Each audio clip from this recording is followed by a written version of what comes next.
કરજણ નગરપાલિકાની pre monsoon કામગીરી સામે સવાલો ઉઠી રહ્યા છે।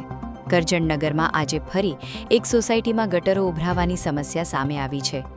કરજણની જૈદ રેસિડેન્સી સોસાયટીમાં છેલ્લા 2 મહિનાથી ગટરો ઉભરાતી હોવાના કારણે ગંદકી અને દુર્ગંધથી રહીશો પરેશાન હોવાનો આક્ષેપ કરવામાં આવ્યો છે।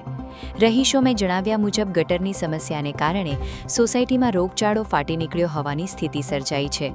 રહીશોએ ગટરની સમસ્યાના કાયમી ઉકેલ માટે વોર્ડ નંબર 2ના સભ્યોને વારંવાર રજૂઆતો કરી હોવા છતાં સમસ્યાનું નિરાકરણ ન આવતા નગરપાલિકાની કામગીરી સામે નારાજગી વ્યક્ત કરી છે।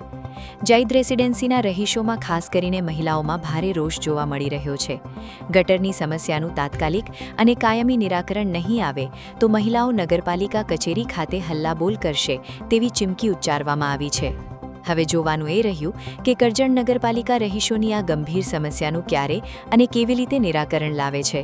હવે 2 મહિનાથી પ્રોબ્લેમ છે ગટરનો। એ બહુ ગંદી વાસ મારે છે, ઉભરાય છે। એને અમે 2 મહિનાથી ગટરપાલિકામાં નગરપાલિકાની અંદર અમે સભ્યોને કરી હતી જાણ, તો આવીને ખાલી જોઈ ગયા છે, પણ એનો કોઈ નિકાલ લાવતા નથી। 2 મહિનાથી બધા આવા બીમાર છે અને પીવાના પાણીમાં પણ મિક્સિંગ થાય છે અને બધા આવી રીતે બીમાર થાય છે। નાના છોકરાઓને બધા મોટા કારણે બધા જ બીમાર છે। નાના છોકરાને સોસાયટીમાં બધા જ બીમાર છે। હવે એની તમે વહેલી તકે નિરાકરણ લાવો।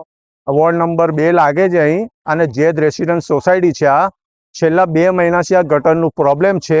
દર 2 દિવસે આ ગટર ઉભરાવે છે। પરેશભાઈ ને શૈલેષભાઈને અમે રજૂઆત કરીને થાકી ગયા છે, પણ આનું કોઈ નિરાકરણ આવતું નથી। અમે વેરો રેગ્યુલર ભરીએ છીએ, સાફ સફાઈ અમે માંગીએ। અમારી સોસાયટીમાં આ જે બીમારી લાગુ થાય એ જવાબદારી નગરપાલિકા લેશે।